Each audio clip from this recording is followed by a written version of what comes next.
নমস্কার ভিউয়ার্স, বীজগুলোর পক্ষ থেকে আপনাদের স্বাগত।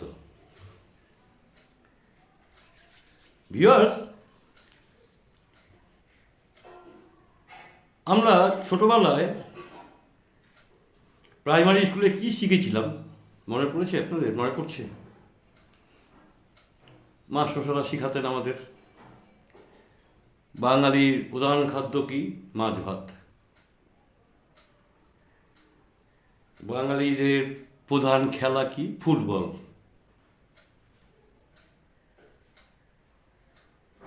ইত্যাদি ইত্যাদি, এগুলো সব শিখিয়েছিল।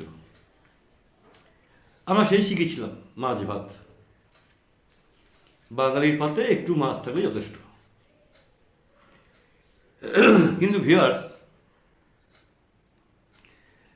বাঙালিদের কি রূপ বা চরিত্র পরিবর্তন হচ্ছে বা অবস্থান? বাঙালিদের রূপ বা চরিত্র বা অবস্থান কি পরিবর্তন হচ্ছে? কেন বলছি? দেখুন, পেঁয়াজ রসুন না হলে বাঙালিদের চলছে না। পেঁয়াজ রসুন খেলে এত শরীরের পক্ষে ক্ষতি, মানে কাঁচা রসুন খেলে আলাদা ব্যাপার, আমি রান্না করার কথা বলছি। আলু এত ক্ষতি সুগারের পেশেন্টদের, এরকম বিভিন্ন রকম কিন্তু সমস্যা রয়েছে। কিন্তু আমরা আলু, পেঁয়াজ এবং রসুন ছাড়া চলতে পারি না। মাছটাই এখন বাধ্য।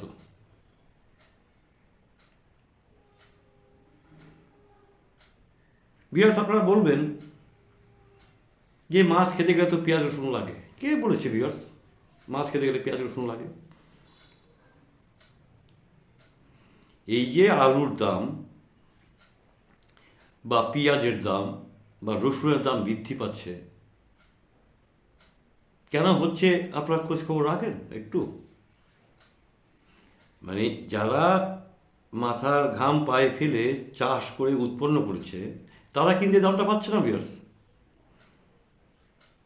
তারা কিন্তু ওই 10 টাকা কেজি বা 20 টাকা কেজি, কিন্তু মাঝখান থেকে আমরা আলু কিনছি 40 টাকা কেজি, পেঁয়াজ কিনছি 80 টাকা কেজি, রসুন কিনছি 400 টাকা কেজি।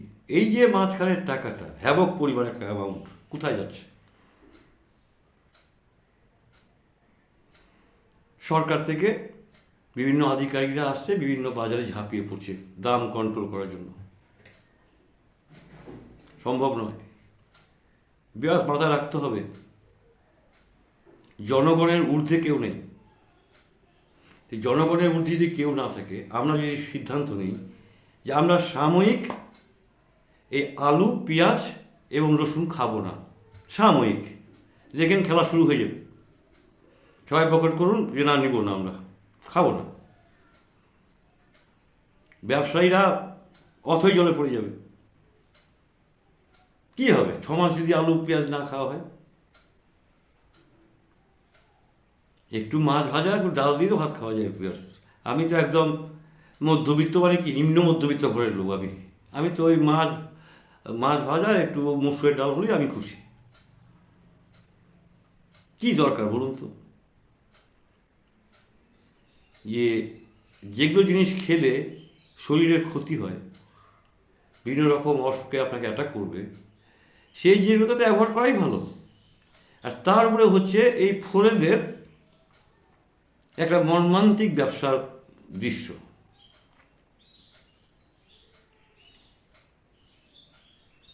আমি বলতে চাইছি ভিউয়ার্স, যে আমরা কেন সেই মাছ ভাত থেকে বাঙালি ফিরে আসছে, বা ফুটবল থেকে কেন বাঙালি ফিরে আসছে, বা ভ্রমণ, ঘুরতে যাওয়া, কেন বাঙালিরা ঘুরতে যেতে চাইছে না?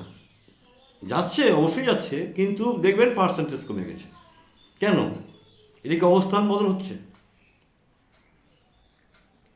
স্বাধীনতা, দেশ স্বাধীন হওয়ার সময় কত বাঙালি স্বাধীনতার সংগ্রামীরা শহীদ হয়েছেন ভিউয়ার্স, একটু ভাবুন তো। কত শহীদ হয়েছেন আমাদের স্বাধীনতার সংগ্রামীরা, কতজন জেলে অবস্থান করেছে বা জেল খেটেছে। অথচ বাইরের রাজ্যের আপনি দেখুন স্বাধীনতা সংগ্রামীদের খুব কম পার্সেন্টেজ, বাংলায় বেশি।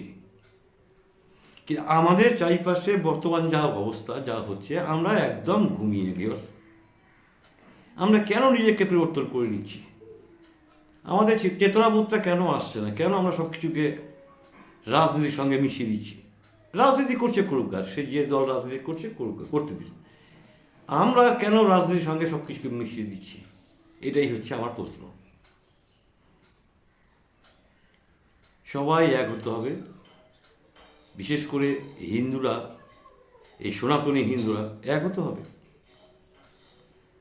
যারা মাছ মাংস খায় না, ওই পেঁয়াজ রসুন খায় না, নন বেঙ্গলি যারা, অবাঙালি যারা, তারা খুব ভালো আছেন। তারা ডাক্তারবাবুর কাছে যায় না, খুব কম জানে ওনারা ডাক্তারবাবুর কাছে।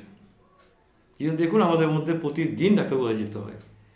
এগুলো খাওয়া ছাড়তে হবে বেশ। দেখুন আমার কথাটা ছোট হলেও ছোট মুখে বললাম, কিন্তু কথাটা বোঝার চেষ্টা করুন। আমরা খাবো না, আমরা যদি পেঁয়াজ আলু না খাই 6 মাস কি হবে? যাক না মাল কী হচ্ছে, পচে যাক বাজারে।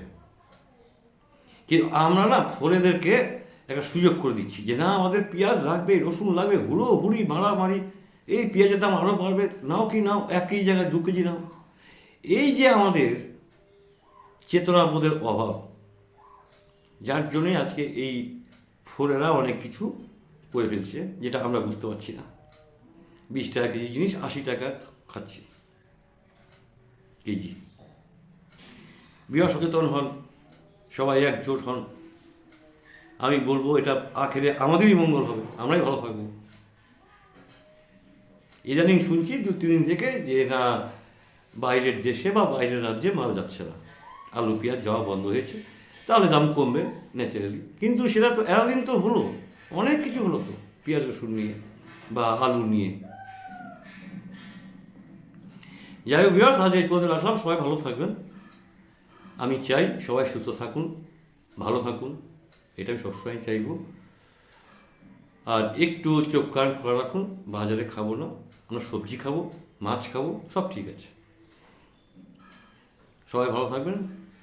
আবার আগামীকাল অন্য এপিসোডে দেখা হচ্ছে।